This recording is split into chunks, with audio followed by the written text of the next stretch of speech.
first segment. Let's start with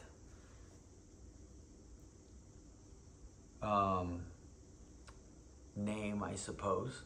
Yella Werder. When and where you were born. I was born in Tel Aviv, Israel on August 12 of 1952. Were you named after someone? I was named after my grandfather on my father's side, who died while my mother was pregnant with me. His name was Ariel, and my given name was Ariella. And I have since legally changed that. And you guys lived in Tel Aviv. We did until I was 5 years old. How did you come to live in Tel Aviv? I think that's just where my parents lived. When they left Germany, they both ended up in Israel, and I guess Tel Aviv was just like the biggest city in Israel, and it's where a lot of people ended up. Okay, and who did you grow up with, and what was it like? Well, I grew up with both my parents and my sister Irith, and my sister Nomi. But my sister Nomi stayed in Israel when we left. When I was 5 years old, my parents moved to the United States, and Nomi stayed behind in Israel in a kibbutz. So it was me and my mom and dad and my sister Irith. And then 2 years later, when I was 7, my sister Nomi came from Israel and came to live with us. So I grew up with my two sisters and my parents. What other relatives do you remember? Oh, I was 5 when I left Israel, so I didn't really remember any of my relatives other than my immediate family. I mean, I've since met them, and I have relationship with my cousin Donnie, and I met my cousin Yafa and Sippy, or not Sippy, but Carmela. Sippy had already died of breast cancer at a very young age. And who are they to you? Carmela and Yafa and Sippy are my cousins on my mother's side. Her sister's name was Ani, and she had 3 girls, and that was them: Yafa, Sippy, and Carmela. And Donnie? And Donnie was the son of my father's brother on my dad's side. So also a cousin. And I think I had other cousins as well. But I did meet, I guess when I was 7 or 8 years old, I met my cousins who lived in Oklahoma. So I knew them a little bit, but I'm not in touch with them anymore. I lost touch with them. And when you got to the U.S. at 5, where did you guys go? Well, we were in New York for a while, and because my parents had friends there, Gerda and her husband, and then we moved to Oklahoma City, where my father's brother Walter had found him a job. My father's brother Walter, my uncle Walter, had a job in Tulsa, and he found my dad a job in Oklahoma City. And so we went there, and we lived there for, I think, about 2 years. And that was when my sister Nomi, she got drafted by the army in Israel, and she didn't want to go to the army, and so she wrote my mom and said, "Can you come get me?" And my mom went and got her, and that was when she came back and lived with us. And we had just moved from Oklahoma City to Kansas City at that time. Do you remember your school in Oklahoma City, or your friends, or anything, what it was like, what you were doing? I don't remember any friends, but I do remember school a little bit, not a lot. I remember throwing up in front of my first grade class. That was pretty embarrassing. I was just mortified. And I remember walking to the bus stop with my sister Irith back then, but that was just, I don't know, It's a long time ago. Oh, I do have one other Oklahoma memory. My parents bought us a parakeet, and the parakeet was in a cage that was hanging from the ceiling. And I ended up falling in love with the cat and begged my parents to let me have this cat. And so we had the cat in the house and came home one day and the cat had gotten to the parakeet.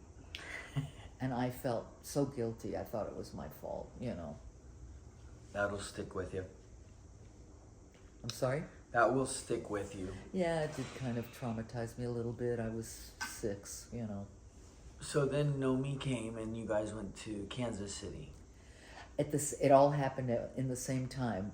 My dad moved the whole household from Oklahoma City to Kansas City without any of us there.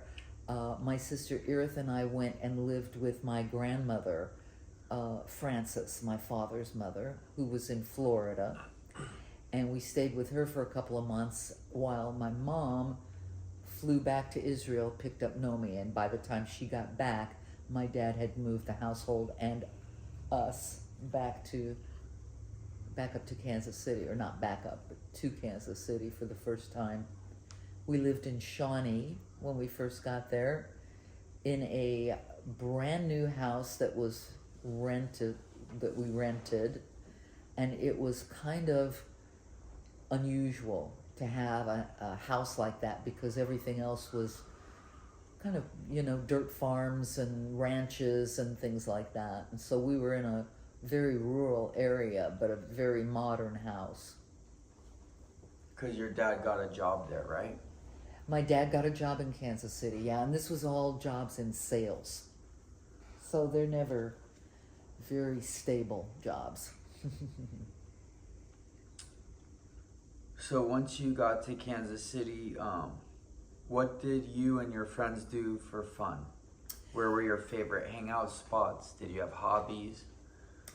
Well, when we first lived in Shawnee, we lived right next door to a ranch, and they had a daughter who was about a year younger than me. Her name was Betsy, and I met her when she rode her horse over to the fence because she saw that someone had moved into that house and she wanted to check it out. And then she asked me if I wanted to ride on her horse. And so we became friends, and we would ride on the horse and just poop around on their ranch, which I thought was just the coolest thing ever because they had orchards where you could just ride the horse through the orchard and pick an apple off a tree. They had grapevines growing. You could ride your horse over and just pull a bunch of grapes off the vines. It was the greatest place. And she taught me how to make a peanut butter and banana sandwich, and I thought that was pretty darn cool. Did you ever get in trouble as a kid? All the time. Not so much at that age, at 7, but by the time I was 11 or so, I started getting into a lot of trouble. When I hit puberty, I became kind of defiant, and I was a talker. I would get in trouble at school for talking a lot. And you had the other hobby of singing started early on, right? That showed up. I mean, I remember singing all the time. My whole family was very musical. You know, Grandpa Ralph, my dad, played guitar. My mom played harmonica. They both sang, and we would do that on Sunday mornings. We'd get up, and my dad would get his guitar out, and we would just sing and play music, and they would teach us songs, and it was really fun. And so I'd always been a singer. But then when I was in 6th grade, my 6th grade teacher asked me to sing at a talent contest or a talent show that the school was putting on. It wasn't a contest, it was just a show. And I was supposed to sing with my best friend, who was Sela, and we learned a song, and we got up on stage and sang, and Sela got a terrible case of stage fright, and she couldn't croak out a note, and she just stood there kind of panicked while I stood up there and sang the song all by myself. And that was when I realized that I wasn't just a singer, I was a performer. And I loved it from day one. Nice. So you kind of realized that, and then how long was it until you started? Did you have any goals as a teenager?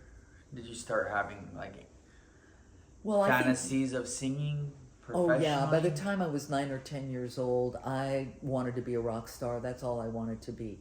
Actually, I'll tell you what hooked me more than anything. Besides getting up on stage and doing it, I loved that. But when the Beatles came out, and I remember sitting in my bedroom, and the song Yesterday had just come out. And I sat and listened to Paul McCartney sing Yesterday, and I had this thought, this guy is singing in England, all the way on the other side of the globe, touching my heart over here in Kansas City. I want to do that. I want to be able to do that. Touch people that I don't even know in another part of the world. And that was when I decided I wanted to be a rock star. Nice. Let's get a little bit into some family relations before we move into the next part of your family of origin dynamics. Do you know the origins of your family and where they lived?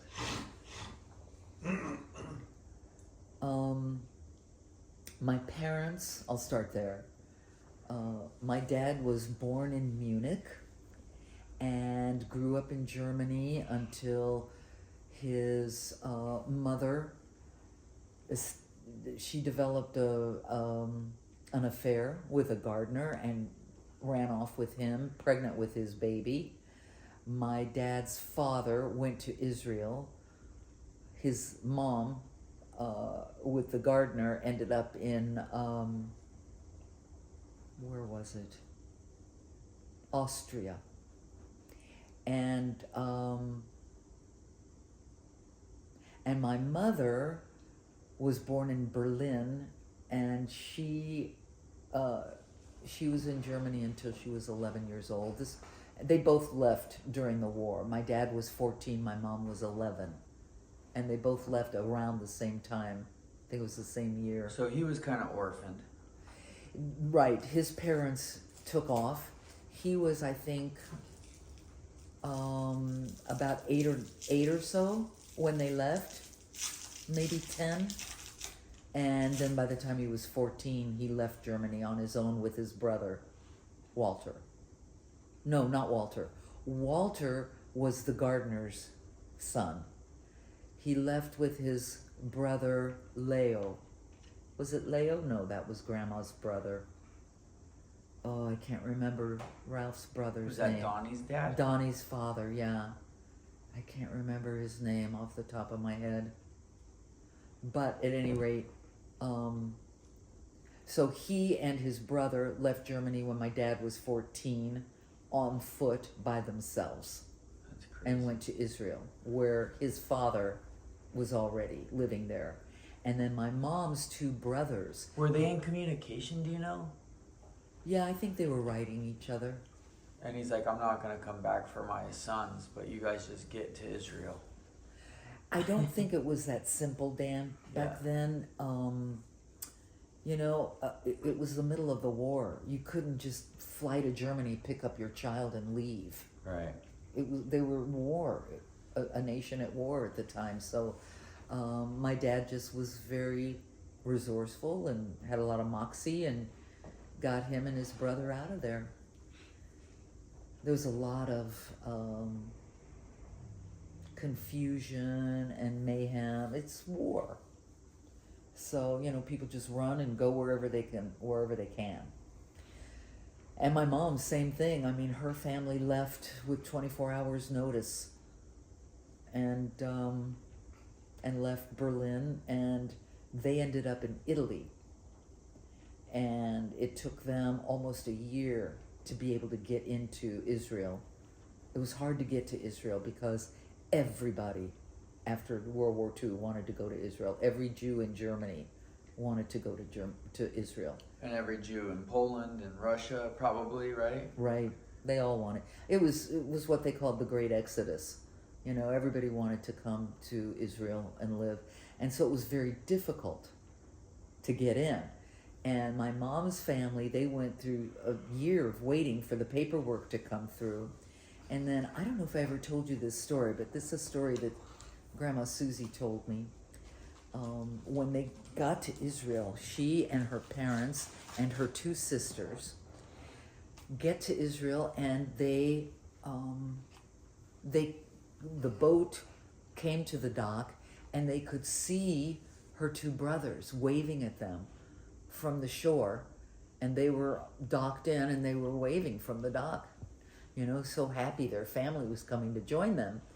And then the guards told my mom's parents, well, we've got paperwork on you, but we don't have any paperwork on your three daughters, so you can come in, but your three daughters cannot. And they're like, what? And they got word to her brothers, and they were like, you can't do that. You can't separate this family. And they said, sorry, they don't have the paperwork. That's the way it goes. And so her two brothers went back to the kibbutz where they were living, and they brought back about 50 people from the kibbutz, all yelling and screaming at these guards. You can't separate this family. You have to let these people in. What are you, monsters? You can't do this. And just so many people yelling in their faces. The guards finally went, okay, let them in. And that's how my mom's family got into Israel. Wow. What do you know about your mom's parents? I don't know a lot. I don't remember them.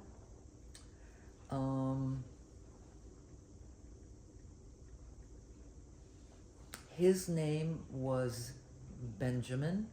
Her name was Nettie, my grandmother on my mom's side. My mom loved her mother dearly. She was a warm, affectionate, loving woman.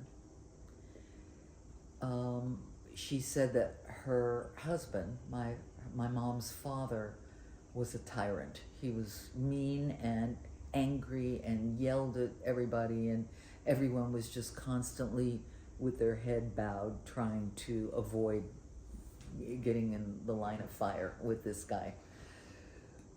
So that's pretty much all I know about her parents. And she wanted to leave her home because she hated him and she was afraid of him, and she ended up leaving kind of early, got married just to get out of the house. Once she got to Israel. Yeah. To Ralph. Yeah, she got to Israel with her family. You Right. know, so Ralph did not. So so no, she didn't marry Ralph. She married another man. Oh, really? Yeah. And this is a weird story too. She was dating a soldier, and he went off, he got stationed somewhere, because, you know, it's still, the war was still kind of going on. And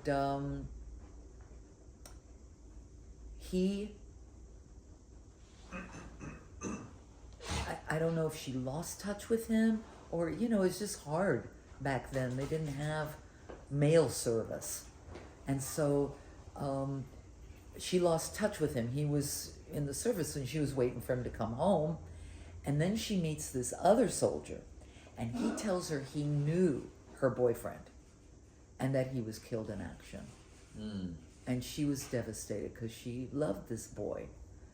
And he comforted her, and then ended up falling for her and asked her to marry him. And I don't think she ever really loved him, but she married him just to get away from her home.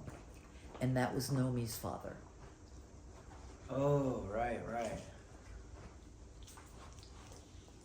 I don't know what his first name was.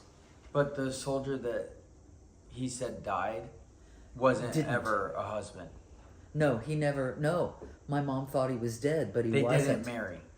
No, they never married. So she married this other soldier that Right. supposedly knew this guy, but he didn't know the guy, and No, the guy he was just lying didn't to die. her. He wanted in her Another pants. guy I'm showed sure. up later. The other guy came back, yeah, and then Oh she my realized God. that this guy had been lying to her. Oh my God!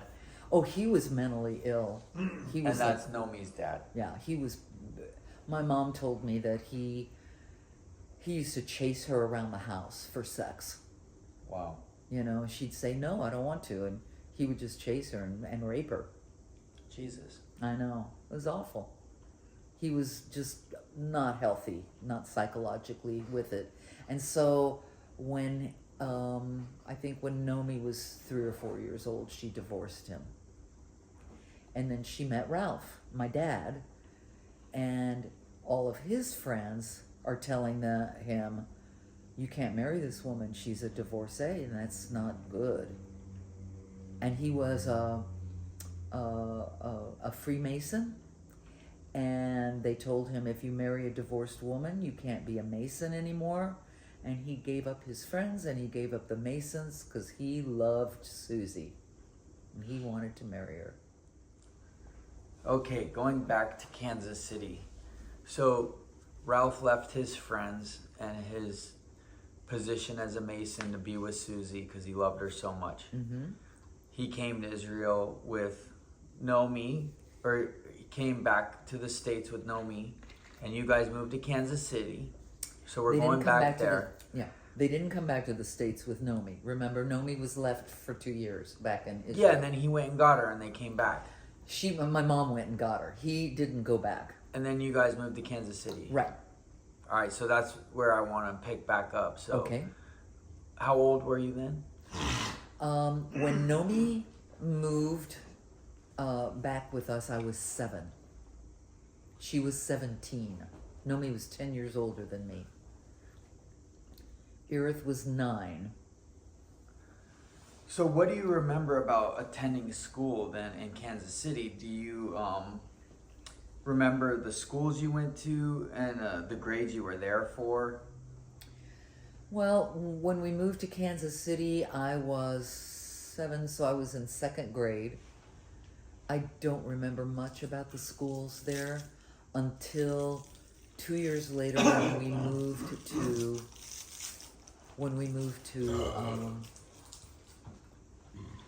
you know that's going to be on the tape.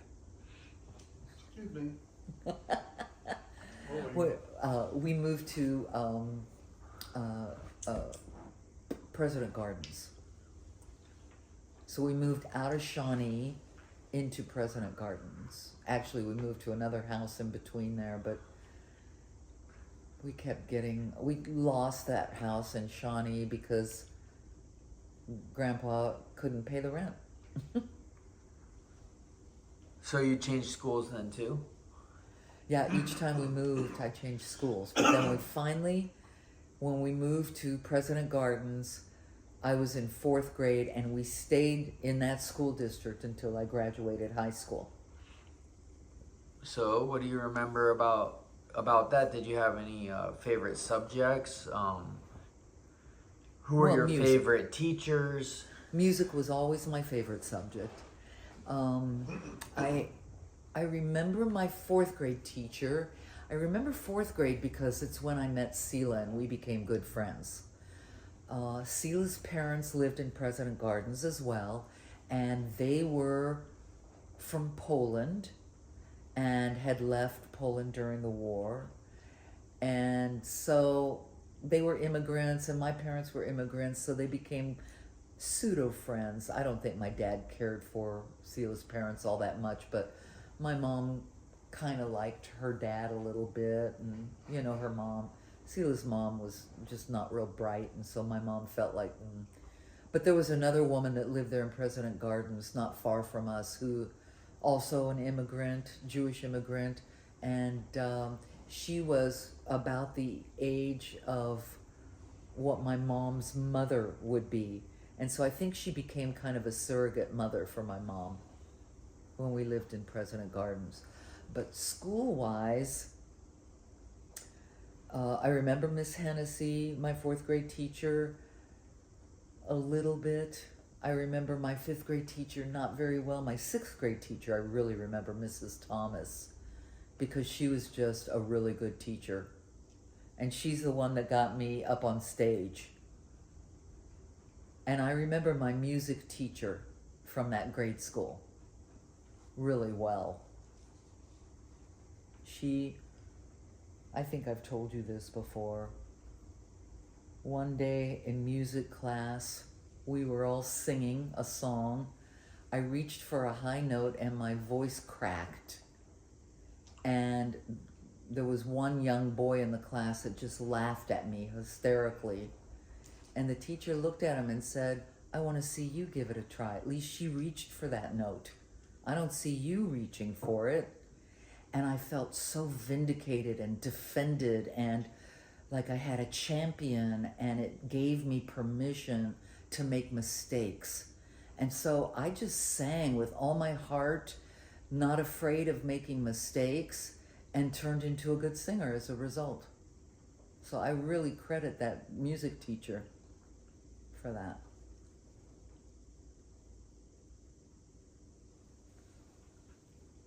Did you have any heroes growing up? Yeah, all my heroes were musicians. Yeah. So Diana Ross was a hero. Gladys Knight was a big hero of mine. Aretha, of course. And I loved Karen Carpenter, and I fell in love with Barbra Streisand. I wanted to be her. And of course the Beatles. I just adored them so much, and I had the Beatlemania thing really bad. What about jobs? Any jobs?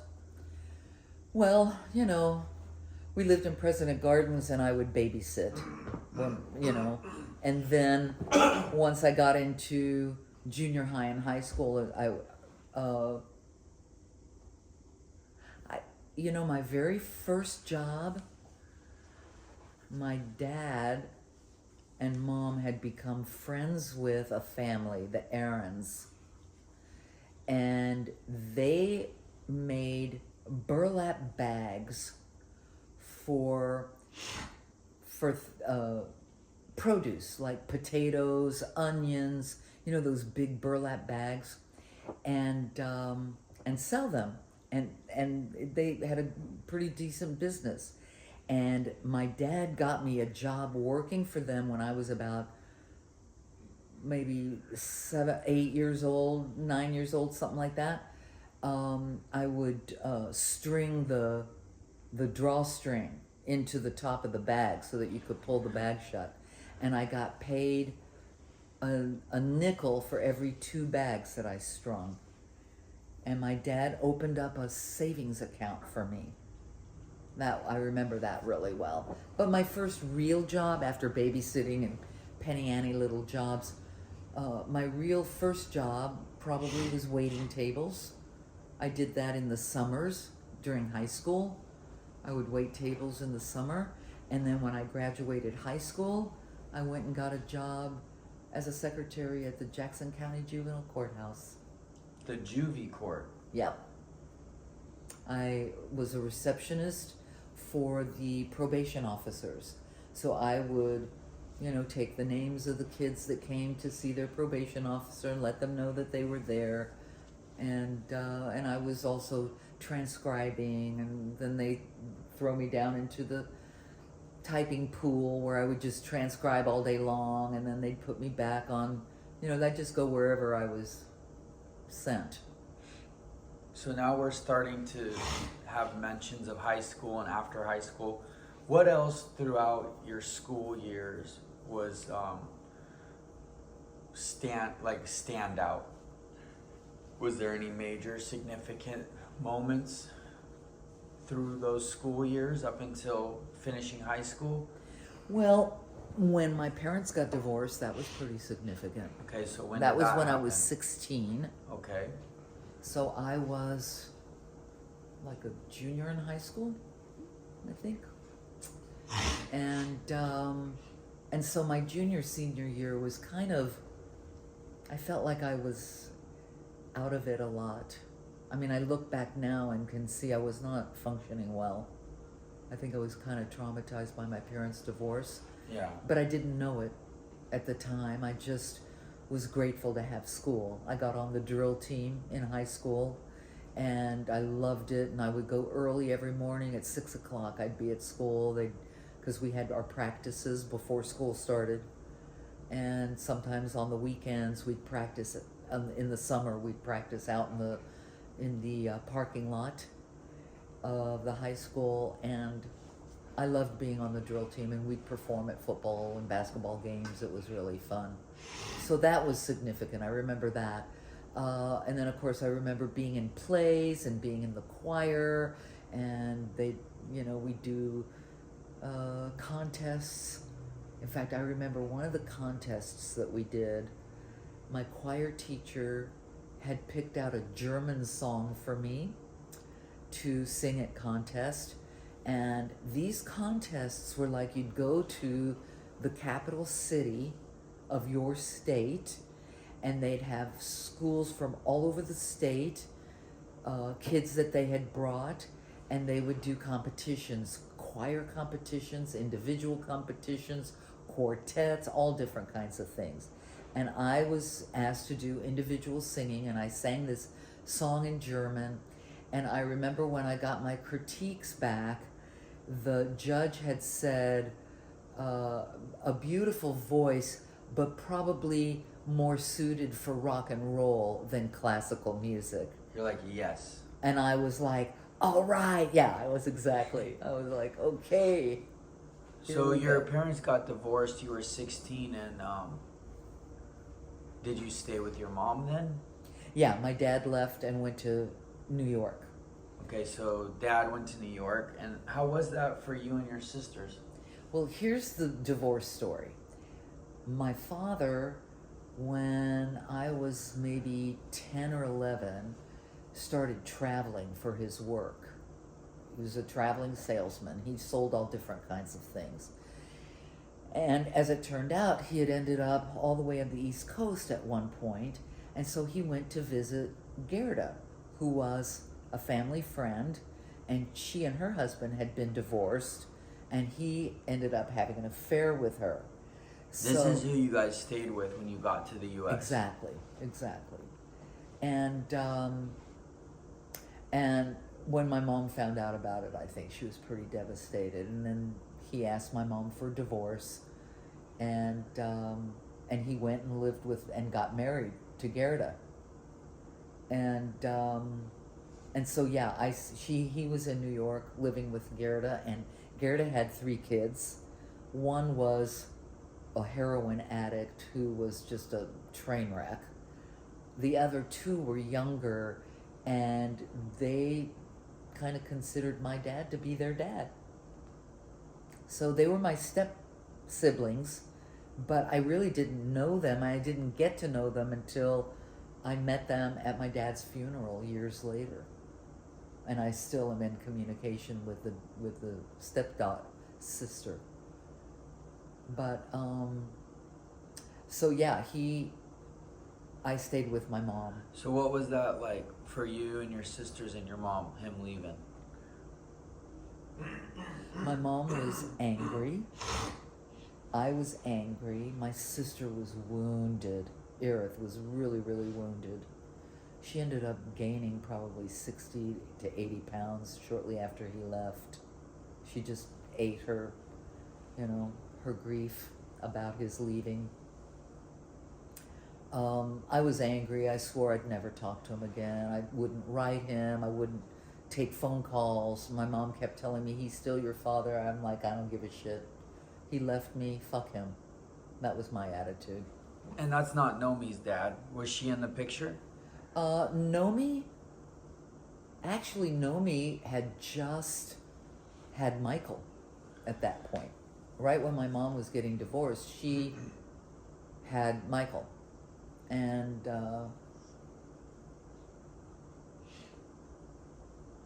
so she was in the picture. I mean, she'd, come and stay, but She was living in a different part of Kansas City at the time. But I mean, she would always come to visit, you know. She and my mom enjoyed fighting with each other a lot. Okay, so let's move into young adult life. You're done with high school, you're working at the Juvenile court. court, and you're singing and you're into rock and roll. Nope, I wasn't singing yet. I didn't start singing until after I met your dad. Not professionally, anyway. Okay, so what was that like after high school, young adult, up until meeting dad? Okay. When I started working at the juvenile court, I was still living at home, and I was giving my mom a ride to work every day on my way to work. And then I decided, you know, this is just too hard.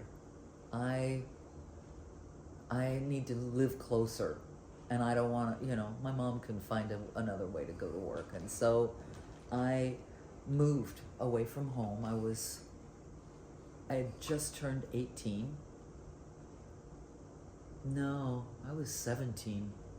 I was 17 when, no, I was 18. I was 17 when I graduated high school and turned 18 the August following, which was just a couple months after graduation.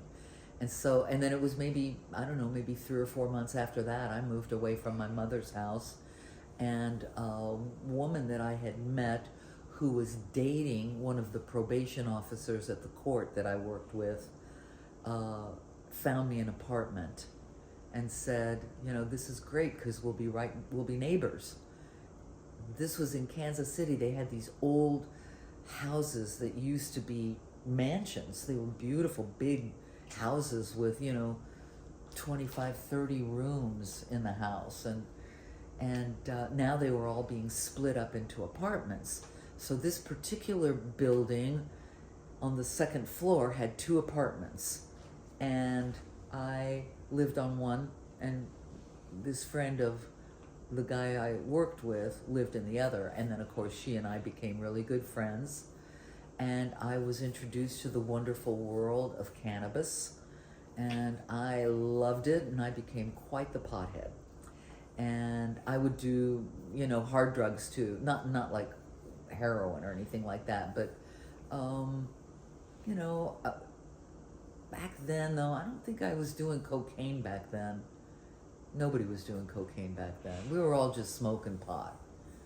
And I never enjoyed drinking much, so I would get high with my friends pretty much every night after work.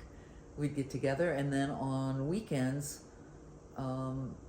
we'd all just party all weekend long.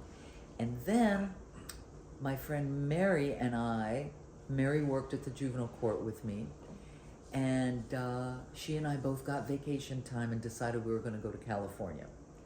And we drove out there, the 2 of us, and then Sharon, the gal that lived next door to me, flew out. She was a flight attendant for Frontier Airlines, so she flew out and met us in San Francisco, and we met some people, and they sold us some acid, and we did an acid trip that lasted all weekend, like 2 days acid trip.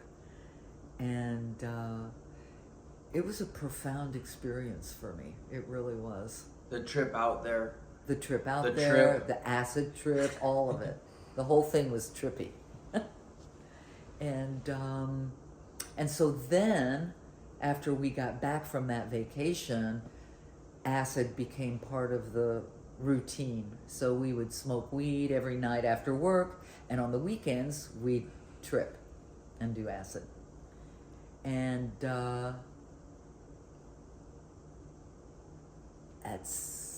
I was dating a guy that I was really in love with, but I was pretty sure he didn't care about me the way I cared about him. And then I found out that he was still kind of interested in a girl he used to date, and I thought, I'm just setting myself up for getting hurt. So I broke up with him. And I was kind of miserable. And I ran into a probation. I was still working at the court. And I ran into one of the probation officers that used to work there years ago, a couple of years ago, that had fixed me up with a friend of his. The friend, I couldn't even remember his name, but I ran into him at the court. He had come back to get a reference from his old boss. And I ran into him and said, "Hi, how you doing?" I said, "Remember that guy you fixed me up with?" "Yeah." I said, "Give him my phone number. Tell him to call me. I just broke up with this guy. I'm sitting at home feeling sorry for myself, and I'm tired of it, you know? Have him call me, and I'll go out with him." And that was Dad. So that was Dad. Yes. And how did you guys meet? So he hooked you up, and then what? Well, Gave him a so call? I gave him the phone number, and Dad called me the next day. And he said, "Do you want to go out on a date Friday night? Or Saturday night?" I said, "No, I've already got a date for Saturday night. Let's have a date on Friday night." "Okay." So he shows up at the door, and my friend Sharon, who lived right next door to me, I had just fixed her up with my friend Bill, who turned out to be Dad's best friend. He came to the door right on time, which impressed me. And Sharon and I had cooked a meal for them. And I met Dad at the door with a hit of mescaline and said, "We're going to have a little trip." And Dad was like, "Okay." And then he took the mescaline, and then he looked at me and goes, "What should I expect? What's mescaline?" He'd never done it before. He was such a sport. I thought, "Oh, this guy's up for anything. I like that." And so Sharon had Bill over at her place, and I had Dad, and the four of us just hung out and chatted and had dinner. And then after dinner, we all got off on this acid, on this mescaline. And we went walking. We walked to Denny's, which was maybe 3 or 4 miles away. You know, just walking, having a good time. And then we came back to our apartments, and Sharon and Bill wanted to be alone. And so Dad came over to my apartment, and we talked all night long. And then I had my dad's guitar. So when my dad left, he left his guitar. It turned into mine. And Dad played guitar and played some songs for me, and I sang for him, and it was fabulous. I fell in love with him. I absolutely fell in love with him, and I knew right then that this is the guy I'm going to grow old with. And I went to Sharon's apartment after Dad left that morning. He seriously did not leave till about maybe 7 or 8 o'clock the next morning. And I went to Sharon's apartment, and Bill had already left for work, and I said, I just met the guy, it was Saturday, so I don't know if he left for work, but I told her I just met the guy I'm going to spend the rest of my life with. She's, "Get out of here." I said, "Have you ever heard, you've seen me date a lot of guys. Have you ever heard me say that before?" She said, "No, I haven't." I said, "This is the guy." And I just knew. I don't know why. But you guys had been on a date before. Right. That was why when I met the guy who fixed us up at the courthouse, when he came back to get a reference from his old boss, I said, "You remember the guy you fixed me up with? That's the guy." So, yeah. Yes, we had dated before. Maybe 3 dates on that first time. But it and wasn't that time on I didn't mescaline. like him. That No. was the difference. Yeah, I was still living at home back then. You didn't experience him on mescaline yet. It was I was just shocked. I was like, "You don't seem like the same guy at all." Well, then I found out that the reason was that when I dated him the first time, he was engaged to another woman. And the plot thickens. And his friends hated her. She was a lunatic. She would stalk him, tell him that she was going to Europe for the month, and spend the whole month following him to see if he'd go out with somebody else. I mean, she was seriously crazy. And his friends didn't like her. And so they kept fixing him up with other people. But I think he felt like this isn't right. And, plus he was alcoholic and all he did was drink. And, but then on mescaline, I'm going, well, we're actually having a conversation. He wasn't dating anybody now. And I thought, I really like this guy. He makes sense to me. I like the way he thinks. I like the way he expresses himself. He's a musician. We have this in common. I just fell in love. And then it wasn't long till you got married. Right. I think it was maybe 3 weeks later. 3 weeks? No, not when we got married, but about 3 weeks after that first date, Dad and I are having a conversation on the phone, and he said to me, I'm a little worried. And I went, what are you worried about? He says, I don't want you to get hurt. You've been really clear about how you feel about me. So I just told him, I love you. I want to be with you all the time. And he was like, okay, I'm concerned for you that you might get hurt. And I asked him, well, are you planning to hurt me?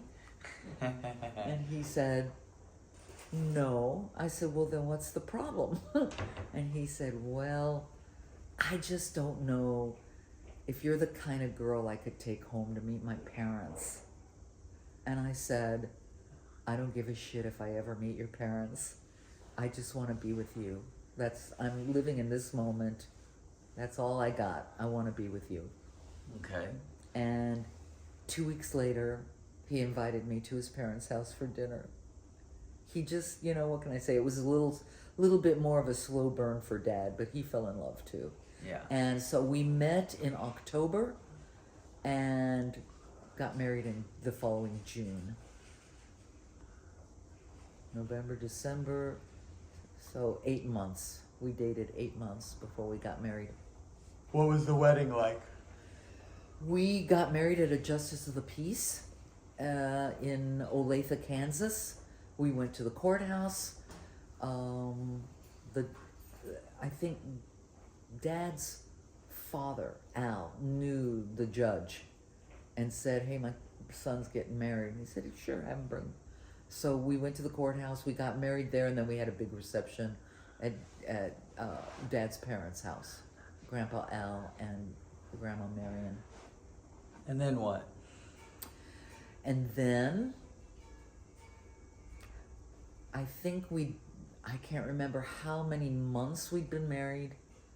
We were living in an apartment together in Kansas City down in Midtown, 35th and Locust. And Dad was playing guitar and I was singing one day in our apartment. And the guy that lived in the apartment upstairs knocked on our door. We opened the door and he's standing there with a guitar and he said, can I join you? And we're like, sure. And he walked in and he played like circles around Dad. He was so much better. He was a really good guitar player. And he sang. He sang every bit as well as I did. And our harmonies together sounded fabulous. And so we decided, hey, this could go somewhere. And synchronistically, this all happened probably within a 2-week period. An agent that used to book Dad's band when he was in college called him and said, I'm looking for a duo or trio to play in this job for a job that I've got down in the Ozarks. And Dad said, well, give me 12 hours, I'll get back to you. And he asked John the guy that played guitar, and he talked to me and he said, "What do you think?" I said, "I'm up for it." And this was maybe just a few days, maybe a week or two after our apartment had been broken into, and our stereo was stolen, our TV was stolen, some jewelry, my guitar that belonged to my dad, which broke my heart. Dad had just bought a brand new guitar. It got stolen. And so we decided when the insurance money came in, we weren't going to replace that stuff. We were going to go on the road. We were just going to go out and buy a PA system and start playing music. So we went down to the Ozarks and did this job. And it did not go well. I mean, the music went well and people loved us, but John was smoking all our weed, and he was an angry man, and so he was really hard for us to work with. So Dad and I decided we would try going as a duo. Well, we went as a duo, but it just felt a little empty. It was just a guitar and a voice, and Dad would sing some harmonies with me, but primarily it was just a guitar voice, and it was a little weak, and they were having trouble getting us booked. And then we had gotten a new agent by then, and the new agent said to us, "We've got a job up in South Dakota, but it requires a trio." So they want a trio, a supper club dinner kind of What they trio. wanted, a drums? They didn't say, they just wanted a trio. So we went to Bill, who was now married to Sharon, the neighbor that I had, and the guy I set her up with, Bill, and we were still friends with them. And Bill, when he saw us out there playing music, he went out and bought himself an electric piano and started practicing, and he was gonna put a duo together with Irith. She was gonna sing for him. And then we stole him and said, we need somebody for a trio up in South Dakota. Are you interested? And he said, "Yeah, I really want to do that." And we said, "Well, can you be ready by Sunday? We need to drive up there Sunday." This is like Friday. He's like, "Well, I don't know. How am I going to learn all that material?" "Well, here, take this hit of acid." We all took a hit of acid, which keeps you awake 48 hours, in a row if you want to. And we stayed awake that whole time, and we played music for 48 straight hours, and then drove up to South Dakota and did this job. And I mean, it was horrific. We're in this beautiful, supper club, gorgeous restaurant up there in the tuxedos and evening gown. And we had told Bill, this is not a recital. If you make a mistake, you can't just start over and go back 2 measures, which is what people do when they play by themselves. No, you can't do that. The song is going to go on without you. So you need to learn how to play through your mistakes.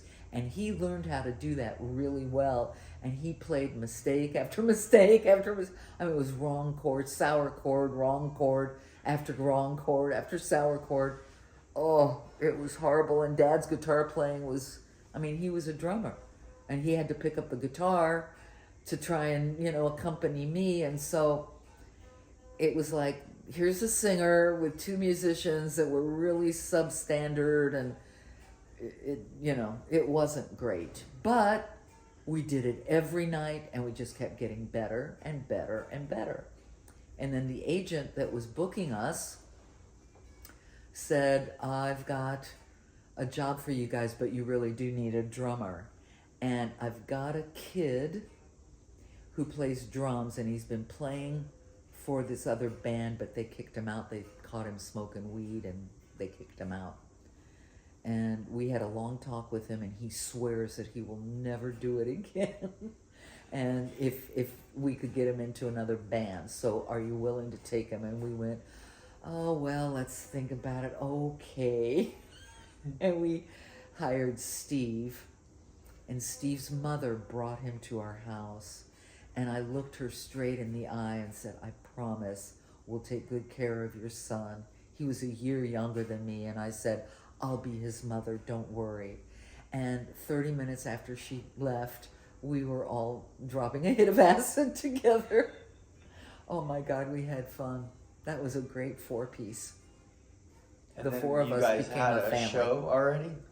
Say again? You had a show lined up with this new drummer? The agent wanted the drummer for a show? We had some time to rehearse and learn material. And I think we had some pretty nice stuff put together by the time we had our first gig. And then we started working up some real showy stuff. And next thing you knew, we were, playing all over the country.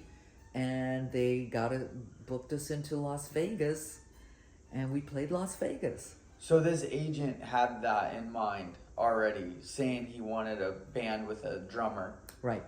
For you guys to tour around. Yeah, he just said, look, this is going to be a lot easier for me to book a real band, because supper clubs will hire a duo or a trio, but most of the people that were hiring music were restaurant bars.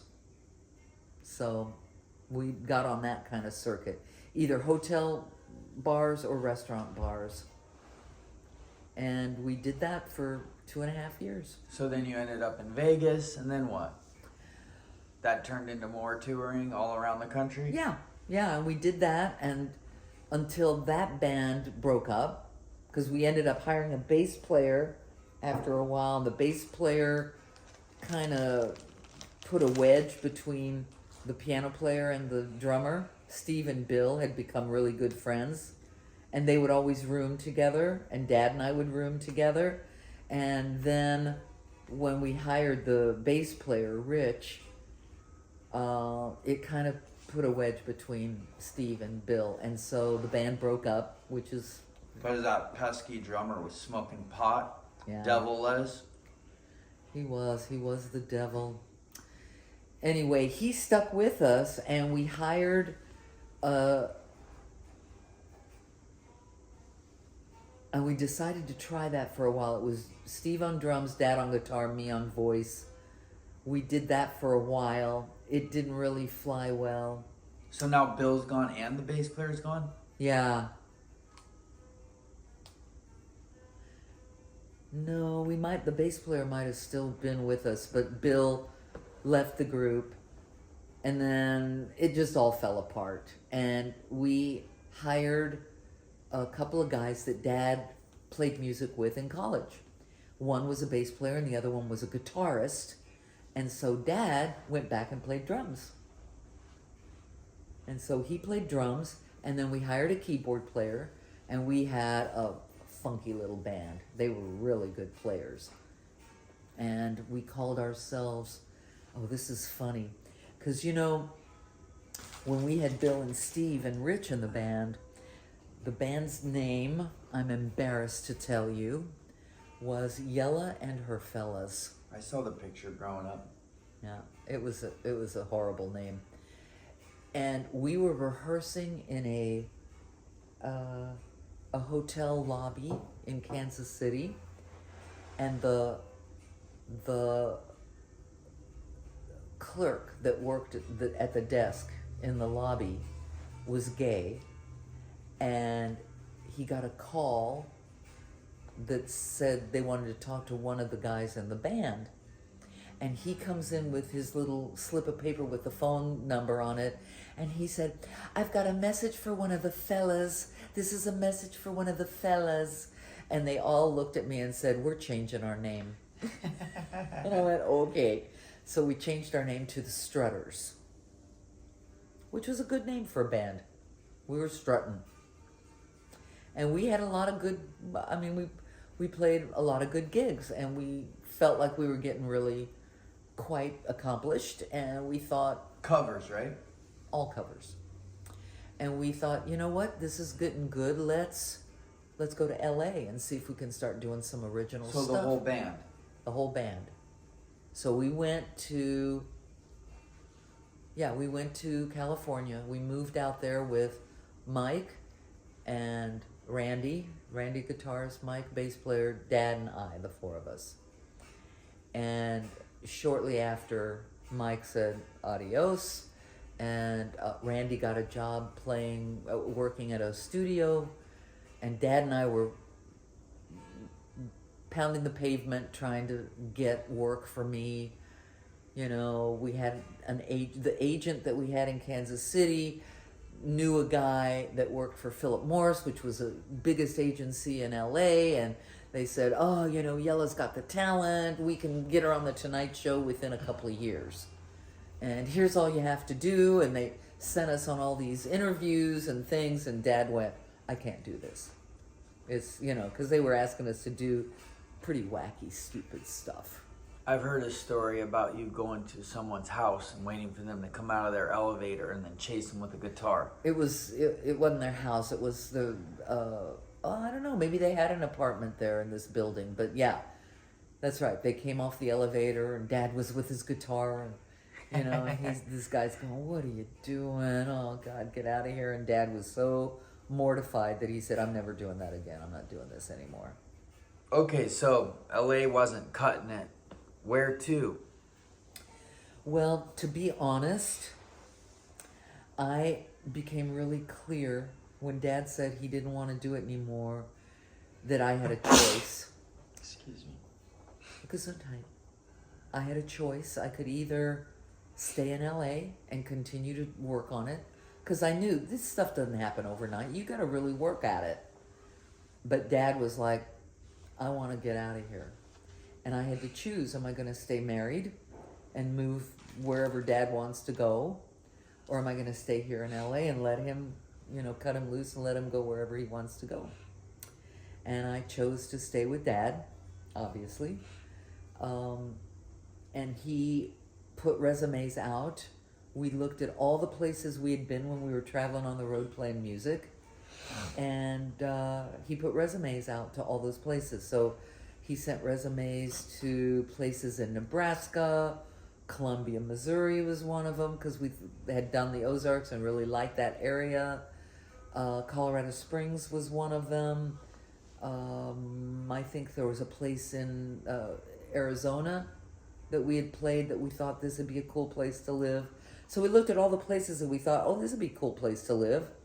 And he sent resumes out and said the first place that responds to the resumes, we'll just move there. And the only place that responded was Colorado Springs. And it was a testing lab work where Dad had done that kind of work when I first met him. That's what he was doing, working as a lab tech. So off to Colorado. So off to Colorado we went, and we lived there for maybe less than a year, and I was pregnant. We had decided we wanted to have kids. We thought about it for a long time. There were a lot of reasons not to, because we liked traveling, we liked having the extra money, we knew it was going to be expensive, but we weren't willing to not have the experience. So, you know, I was pregnant within a year of being in Colorado. And I think it was while I was pregnant that we moved to Manitou. And we lived there, and that's where we lived when Katie was born, and that's where we lived when you were born. And then after you were born is when things started going downhill with Dad's alcoholism. And it got pretty bad before it got better. He hit his bottom when you were I think before this, you were maybe 9 months old, Katie was 2, and I broke my leg. We went to Salt Lake, we went to Utah. What was it? Snowbird was the name of the ski resort. We went there and we went skiing and I broke my leg. And so when we got home, it was really bad because Dad had to go to work in the morning, and when he came home and hire somebody to stay with me during the day because I couldn't take care of the kids. I was on crutches. I had a cast from toe to hip, and I couldn't carry. You weren't walking yet. I couldn't carry you because I was on crutches. So we hired someone to come in and help me, and Dad would come home, pay her, she'd leave, and then he had to fix dinner for you guys, and then he had to bathe you and put you to bed, and then take care of whatever I needed until I got on my crutches and we'd go to bed. And it was so stressful and so weighty for him that I think that really drove him to the bottom. The stress was just insane, and he got an ulcer, and it was just bad. And so he hit his bottom and decided to get sober, go to AA, and I decided I'd start going to Al-Anon because I was not going to be outshined or out-spiritualized. And that started a whole new chapter in our lives, getting into 12 steps, and then we both did the S training in 1982, and we both got really involved with that. And then I got a job working for the church, and I got really involved with that. So we had all these spiritual programs that we were working, and we really went after it hard and heavy. And I think you guys had an interesting childhood as a result. You know, I mean, on one hand, you know, you had parents who were really working hard to be sane and be healthy. And at the same time, the reason we were working so hard was because we were neither. We were not healthy and we were not sane. And so that's an interesting way to grow up. So that's a pretty significant moment, is being led to a spiritual path and a spiritual life. Yeah. So what does that look like throughout your life? You know, even before Dad got sober, I noticed that I was very interested in the paranormal.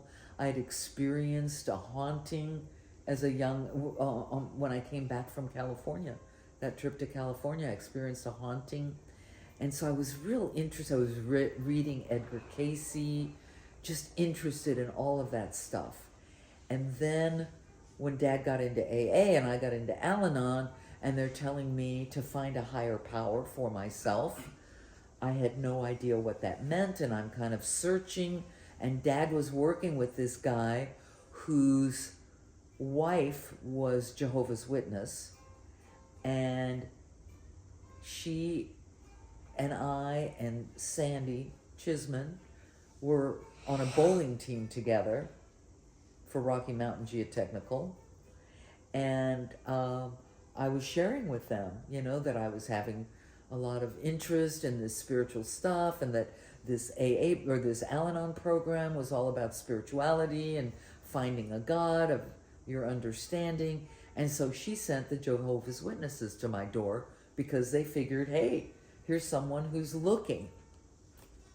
And I thought, okay, I'll become a witness.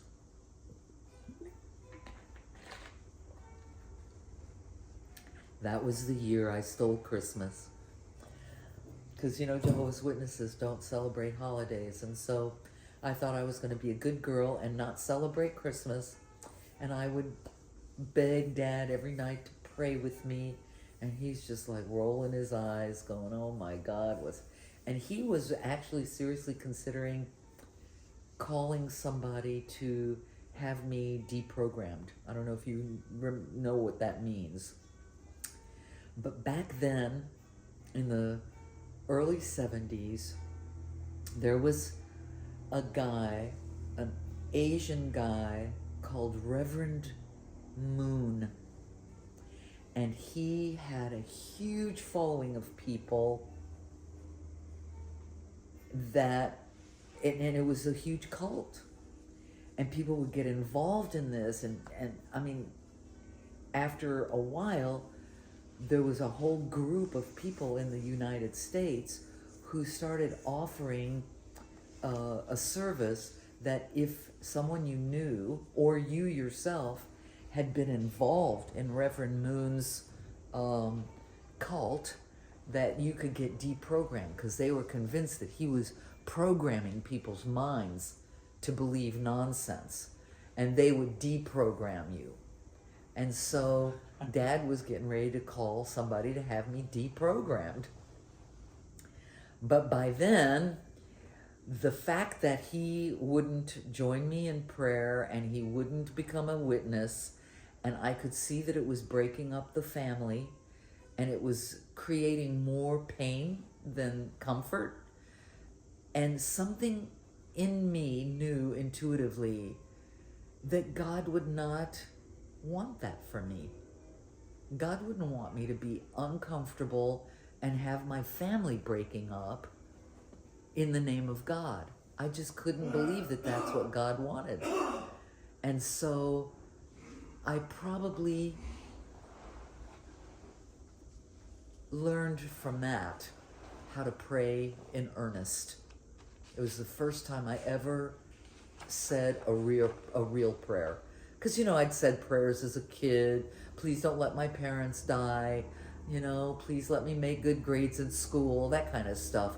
But it's the first time I'd ever really yearned for a connection with God.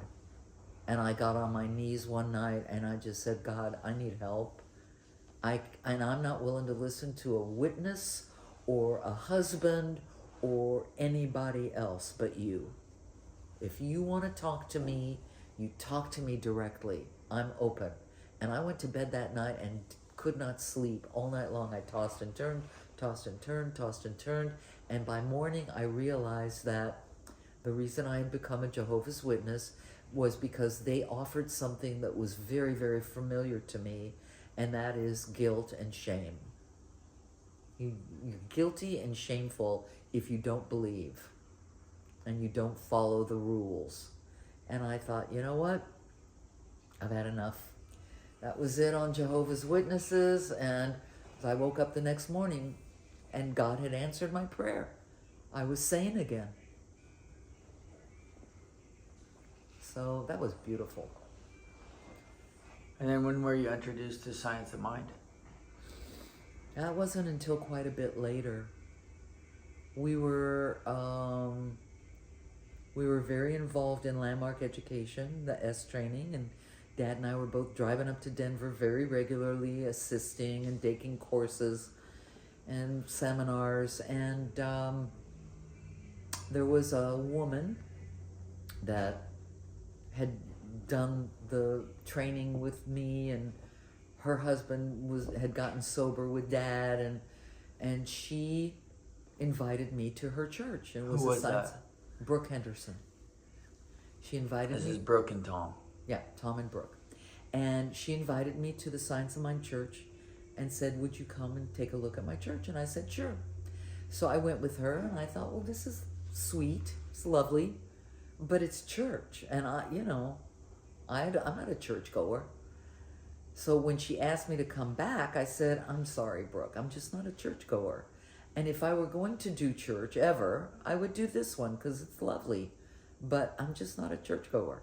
You know, I don't do church. So I figured that was the end of that. About 2-3 weeks went by, and she called me up and she said, Yella, God will not shut up about this. I'm being woken in the middle of the night saying, get Yella to this church. So let me ask you this. If you were going to get paid to sing there, would you come? Would you do it? And I said, well, yeah, because now it's not church. Now it's a gig. And I'm happy to do it. I'll take any gig. So they paid me, I think it was like $25 to come and sing on a Sunday morning. and I brought a piano player with me from AA who I had done some, AA Alcathon. conventions and alcathons and stuff like that with. And she was not she was a good piano player, but she was very old school. She didn't know how to play anything contemporary. She only read music off the page. I couldn't just bring her a recording and say, "Can you learn this?" She had to find the sheet music, and so she didn't really fit well in that job. But she worked with me for a while there, and then I ended up finding another piano player. And next thing I knew, I had earned the title of music director because I was taking care of it. When there wasn't a piano player, I'd go find one because I knew other musicians in town because I'd been playing music. And so they gave me that job, and the music was really good, and the church started to get a reputation for having really good music, and it started to grow. The congregation kept growing, and as the congregation grew, the music department grew, until I had a Wednesday night. They were doing a Sunday service and a Wednesday night service, and the Wednesday night service was called Mostly Music, and it was primarily a music and a very short sermon. And I had a team of maybe 8 or 9 singers, and I'd get at least 4 or 5 of them up on stage every week, and a piano player. And then that grew when we moved to another facility into a full band where I had a piano player and drums and bass and the whole enchilada. So we really grew that church. And I felt really proud of that work. And I just played, it was like music just was what I wanted to do. And I never made good money at it. But after Dad got sober, he didn't want to play music with me anymore. And so I found a number of other avenues for playing music. I worked with a lot of different musicians in Colorado. And then it was from a relationship at that church that brought you to India, correct?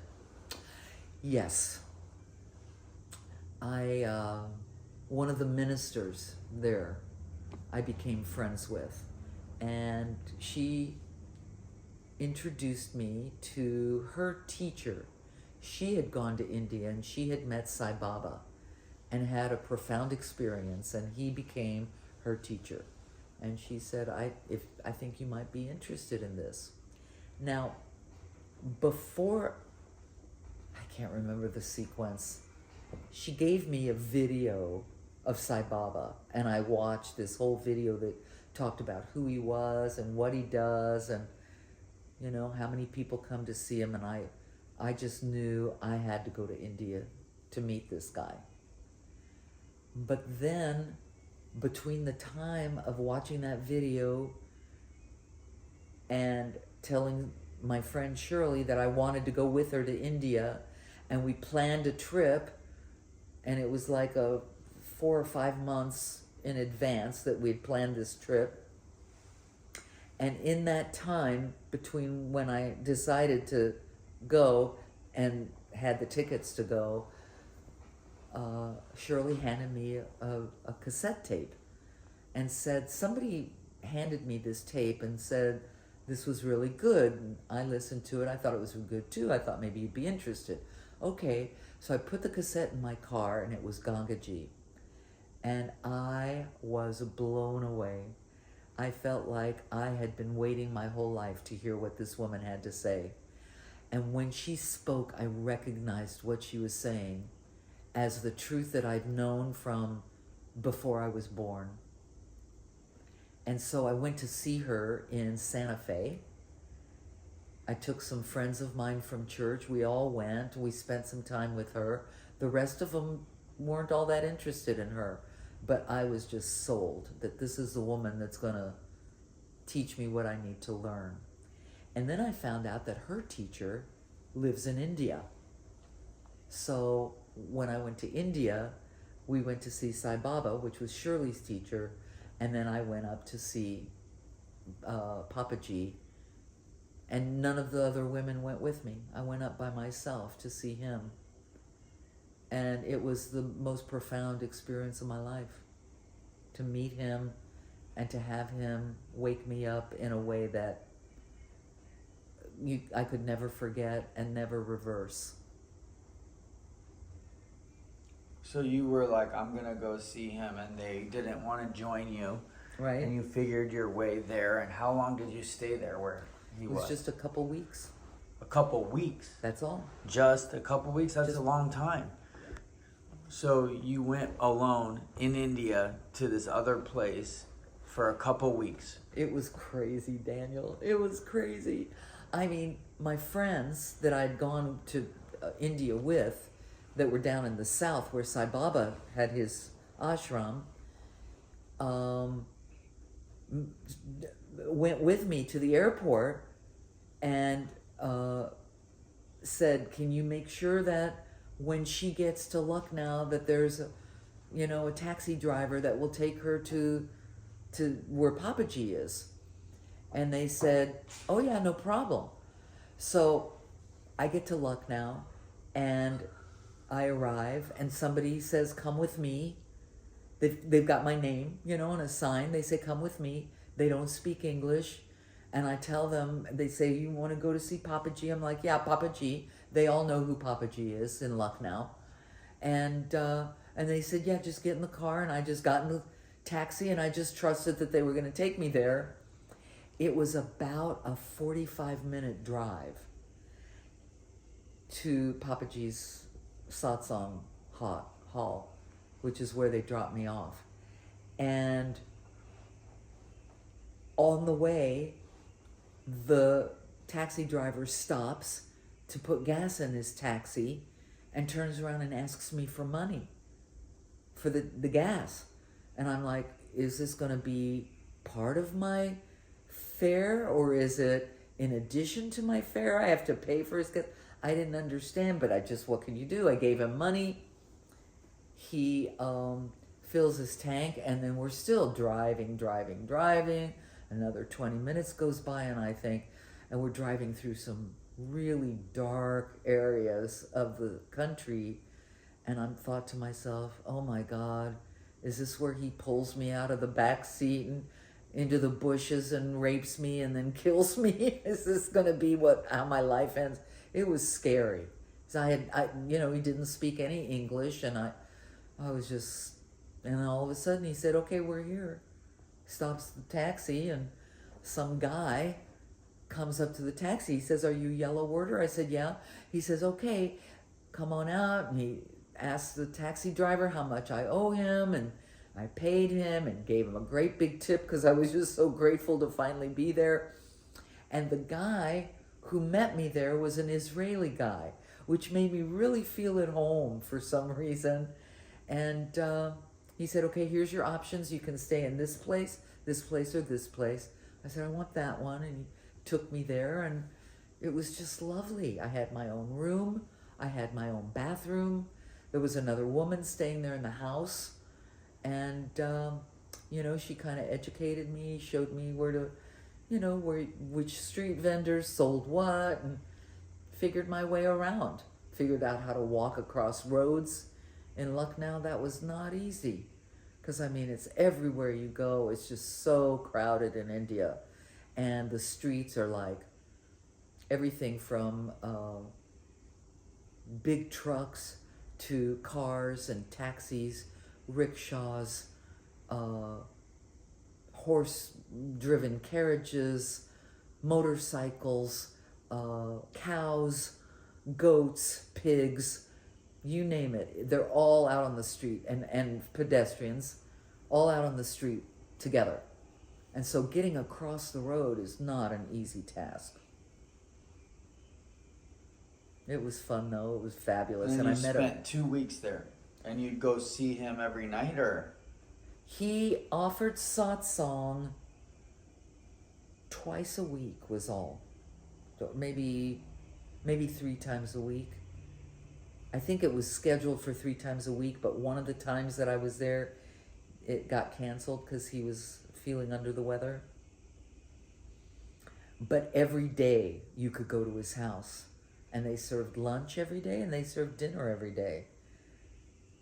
and you could eat there every day if you wanted to, but you never knew if you could get in or not. So you'd go to the gate, and they would come out. The people that worked in Papa G's house would come out, and they would say something like, "Is there anybody here for their first time?" And maybe 3 people would raise their hand, and they go, "Okay, you come in." "Did anybody bring rice?" Those people would say, "Okay, you can come in." "Okay, the rest of you have to go home. Can't come in." And the next day they'd go, "Okay, anybody here for their last time? Is this their last chance to see Papa G?" "Okay, you can come in." "Did anybody bring lentils?" "Okay, you can come in." And then they'd cook the lentils, and that would be dinner. And so everybody would come in, and they'd bring their offering, and one of the volunteers would take your offering, and then you would bow and you would kiss Papa G's feet, and then go find yourself a place to sit. Would he wash his feet? He had shoes on. Oh, you kiss his Slippers. shoes. He had house slippers on. Ah. So yeah, you'd kiss his slippers. And then they would serve everybody a meal, and we would all eat together in silence. It was a room, Daniel, probably about the size of from here to the end of the kitchen, and maybe a little bit narrower than this. So from this wall to the end of the kitchen and narrower. And it had a dining table in the front with 5 chairs, 3 that went on the long side and 2 on the ends. The other side of the table was open to the people who were all sitting on the floor, looking up at the table. And well, you read my memoir. I told you about my last day there. I had asked a number of people had asked me if I would take mail back with me, because I was going back to the States, and mailing something in India took forever. But even though they knew it was going to take me, 2 days to fly home, and then however long it took me to get it in a mailbox, it was still going to get there faster than if they mailed it from India. So I took a bunch of mail for people and went early to Papa G's house to get all this mail, and the people came out, and they were early, and there were just a few of us there, and because usually there were 30 people standing there waiting to get in, and there were maybe 5 of us, and she came out early, and she said, "Okay, you guys can come in. Papa G's not feeling all that great, but he said he'd take just a few people." So she brought in 5 of us, and the rest of the people had to go home that day. And the only reason I got in was because I was there early to pick up mail. And that was the day that I sat across the table from him and just exploded into an awareness beyond anything I'd ever imagined. That's when you saw through the veil. Exactly. All right, we're going to break. Okay, so saw through the veil, came home, Ho-hum. almost didn't, right? Came Yeah, home, I really almost did not. I really did not want to come home. And what was it like getting home with this new perspective? The whole world looked different. Dad looked different. You and Katie looked different. Everything looked different, and yet everything was the same. But I was different, So my eyes that I was looking through were different. I was just really happy to see that love is real and everything else isn't. All the stuff I make up is not reality. And I would say that since then, that has been the continuous ongoing lesson. That I make up all the things that I get upset about. All the things that I feel pain about, all the things that I feel regret about, all the things that I have any kind of trepidation or concern It's just all stuff I made up in my mind. So you have this profound shift. Let's touch a little bit on what was it like being a mom and a wife before we maybe get into like after me and Katie are sort of gone. Right, right. Well, I loved being a mom when you guys were kids. I loved entertaining you. You would just be so happy when I would give you my attention, and I could make you laugh, and we giggled a lot. I feel like I had a lot of fun with you guys growing up. And granted, I was also kind of a witch sometimes. And I could be really angry, and I'd try and get work done, and you guys would get in my way, and I'd be angry about that. But at the same time, I loved being your mom, and so it was a mixed bag, And we had Katie Goody Two Shoes, and I was a bit of the black sheep, right? What was it like once we got a little older? I never saw you as a black sheep growing up.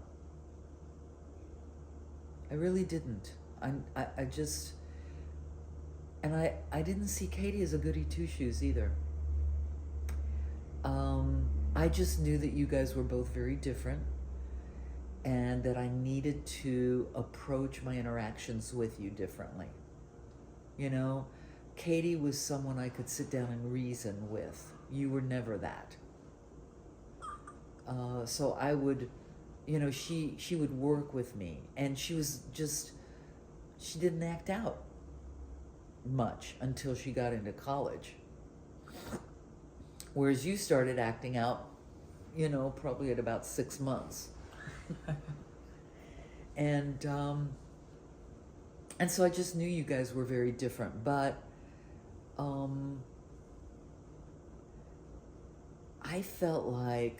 always felt like I could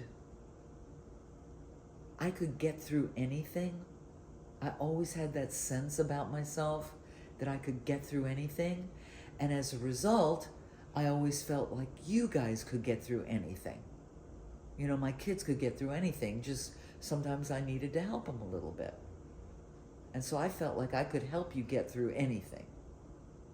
Even when you ended up being alcoholic. It felt like, well, we'll get him through this. We can do this. We're a team. We're a family. We can do it. And we did. And we did. So that was beautiful. Makes me want to cry. Yeah. Very touching. Because here we are, right? Exactly. And just a lot of beautiful, wonderful laughter in between. I have so many wonderful memories, too, of when you guys did get older. We took cruises together and went to Minnesota lakes together, and all the Christmases, all the beautiful precious moments that we've had. Hey, okay. I just really love my family.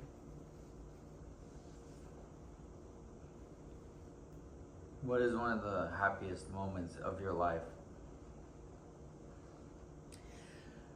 Well, I think the obvious would be, when you guys were born, when I got married to Dad,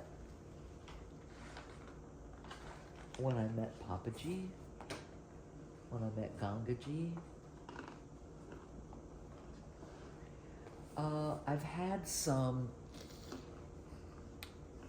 probably I would say, if you put all of those aside, the family, the really important moments of life, I've had some profound experiences on stage. I remember once singing at the church, and I looked out at the audience and I could see, not with my mind's eye, but with my eyes, like physically see angels dancing on the heads of the people in the audience. God, it's like, these are experiences that I don't know how anybody could ever explain. Like, how does that even happen? Am I mentally ill and delusional? Yeah, probably. But, you know, were there actually angels there? I believe, yeah. So, that was a special moment. God, there's so many. You know, your wedding, Katie's wedding. Mostly, though, I would say that the moments that stand out for me in my life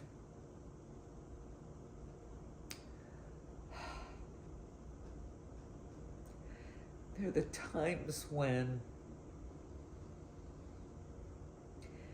I connect with you guys. You know, like we've had a couple of moments like that this weekend. You know, when everybody goes to bed and you and I stay up late and just connect. Talk about what really matters to you. I've had so many of those times with Katie, so many of those times with you, and just countless times like that with Dad. And I cherish every one of them. Every conversation with Nathan, with Samantha, Mariel, Michael, you know, just connecting, like really connecting.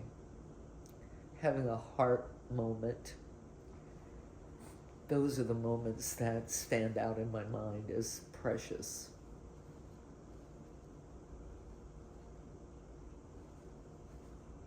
Yeah.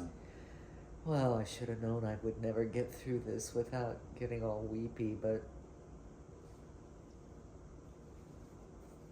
that's just how I am. No apologies.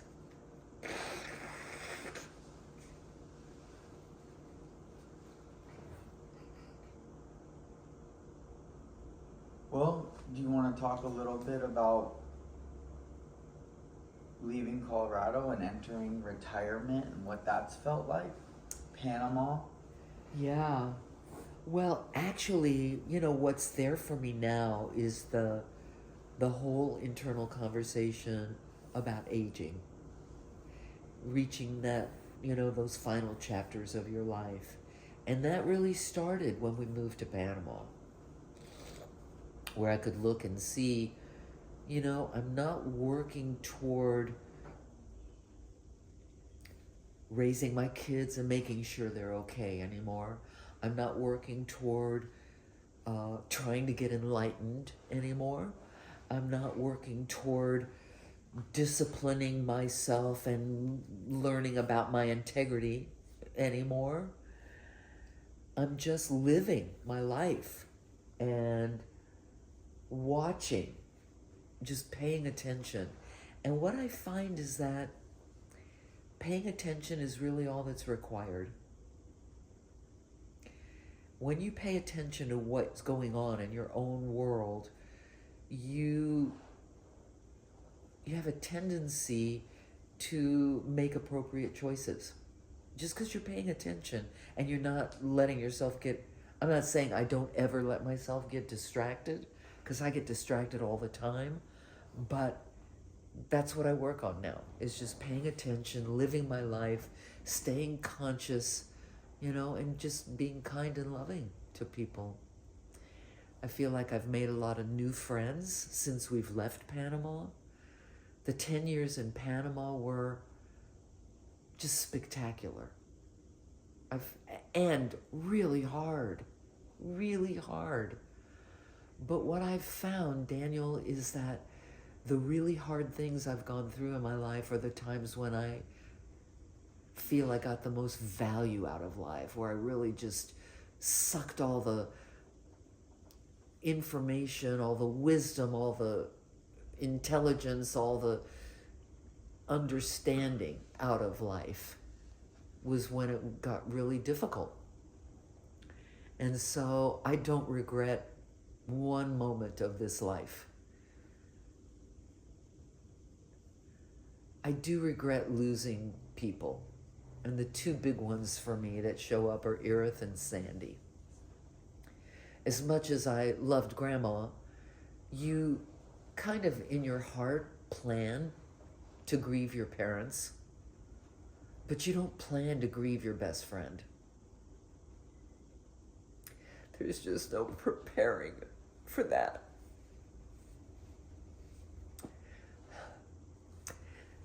And Erith was my best friend, and Sandy was my best friend. And Dad is my best friend. And the thought of losing him is just like, ugh. And statistically, it's very likely. Most women live longer than men. Although,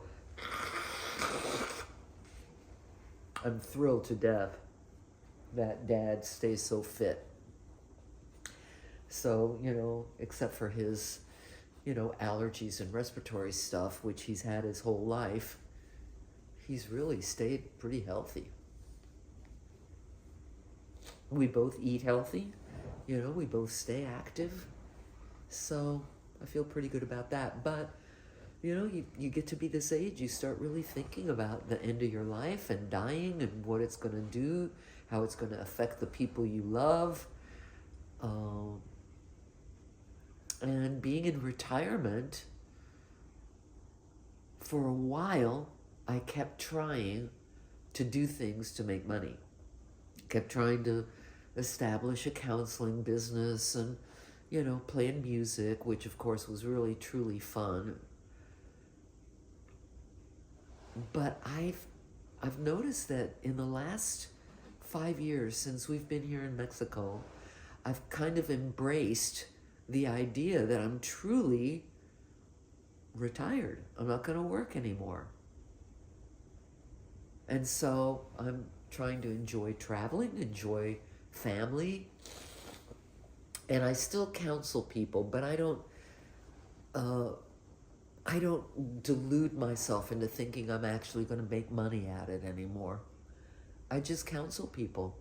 And I have a lot of people that call me, and ask for help. And I'm happy to offer it. And I don't put any energy into trying to make it monetize it. It's just, I feel like there's a lot of things in my life I've kind of given up on. I'm not going to be a rock star. I'm not going to make money as a counselor. I'm never going to be a big earner in this life. It never panned out for me to be a big earner. It's okay. It doesn't mean it wasn't a valuable life. This has been a really valuable life I've had and continue to have. Is there any big bucket list things for you? Oh, there's still a lot of things I'd like to see, places I'd like to go. But after this trip to New Zealand with your dad, I don't know what's going to actually happen and what's realistic. But if I don't have to be realistic, which of course I never have, I want to see Hawaii. I want to see Yellowstone Park. I really would love to get Dad to go on that Alaska cruise with me, because I just enjoyed that so much. But who knows, maybe the reason I enjoyed it so much is because I did it with you. Maybe I wouldn't enjoy it that way with Dad. Not that I wouldn't enjoy it with him, but it would be different, obviously. But that stands out as a really stellar, wonderful vacation. That one, and God, the times that you came to see us in Panama. Oh my God, we had some fun. And Katie only got there once, but oh man, that was a visit of a lifetime. It was so good. I love having adult children. I feel like you and Katie are also best friends, you know? And if I have like a serious upset, whether it's with a friend or with Dad, you and Katie are the people I talk to about it. You know? I mean, I don't have Irith anymore, I don't have Sandy. And so you guys really have kind of taken that place for me. People I can talk to and just say how I feel and share what's going on and be open to hearing anything that you see, any coaching that you would offer. So I really love that. And I've told you and Katie both that your kids will grow up to be your dearest, closest friends. And it's just a beautiful thing. I didn't know what that would look like, but I'm really glad it turned out that way. My fear, of course, always was that you guys would experience me the way I experienced my mother, which was she felt a bit of a burden to me. You know, she was kind of needy and... Was that it? Was that Calvin? I just heard. This is like a emergency vehicle siren. Oh, okay. Okay, good. Sorry, you can edit that out. Anyway. So maybe you want to see some places? Bucket list? Yeah.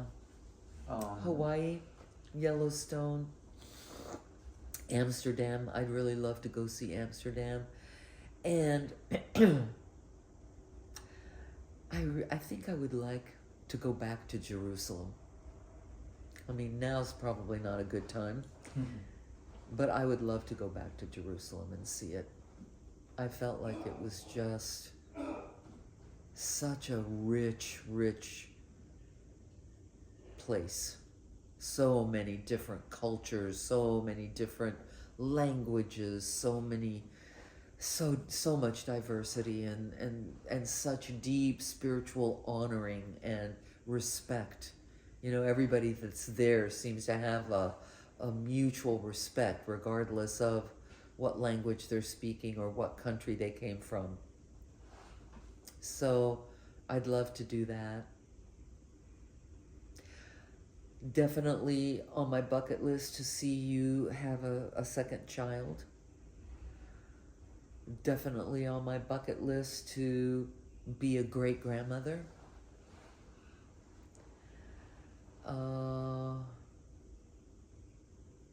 I'm keeping my fingers crossed that my friend Joy will move here. She's just a dear friend that lives a more spiritual life than most of the people that I know in the camp.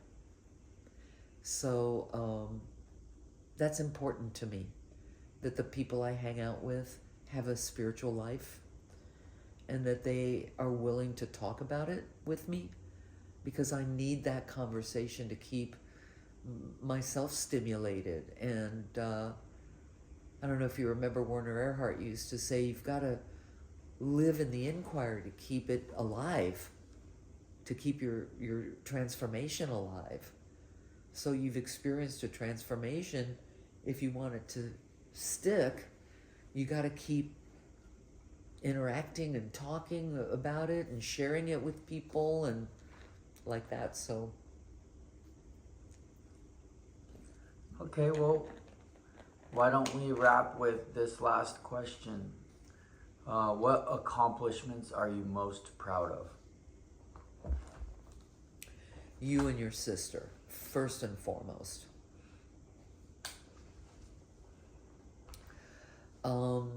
50 years of marriage. It's a biggie. Say again? That's a biggie. It's a biggie.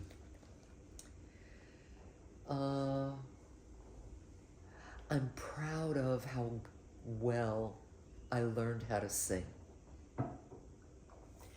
Granted, I was given a talent, and that I'm grateful for, but I'm proud of how I used it and how well I developed it.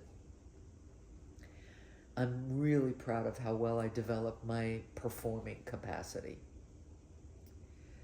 I'm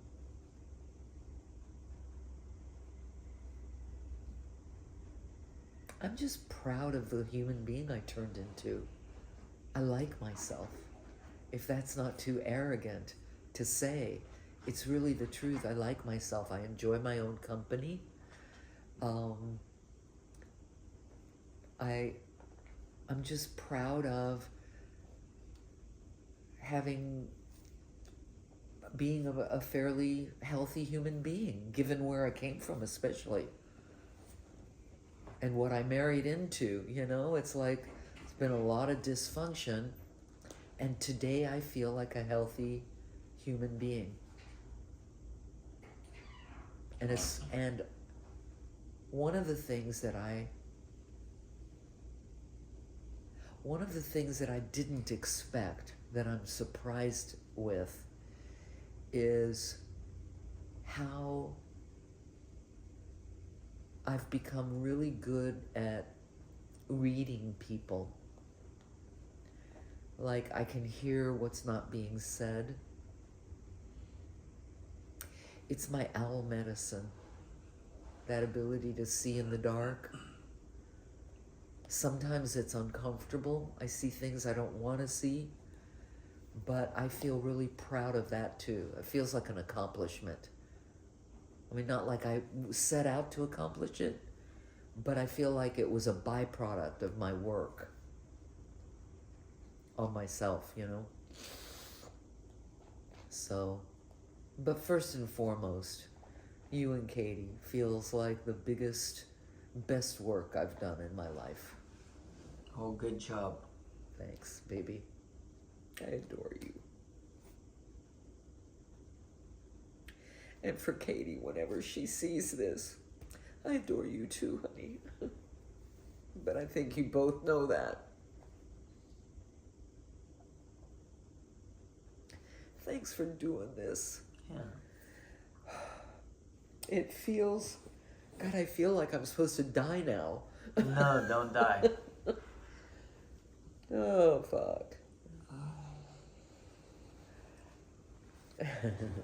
Oh, you're sitting on my feet. I love you, Dana. Love you, Mom.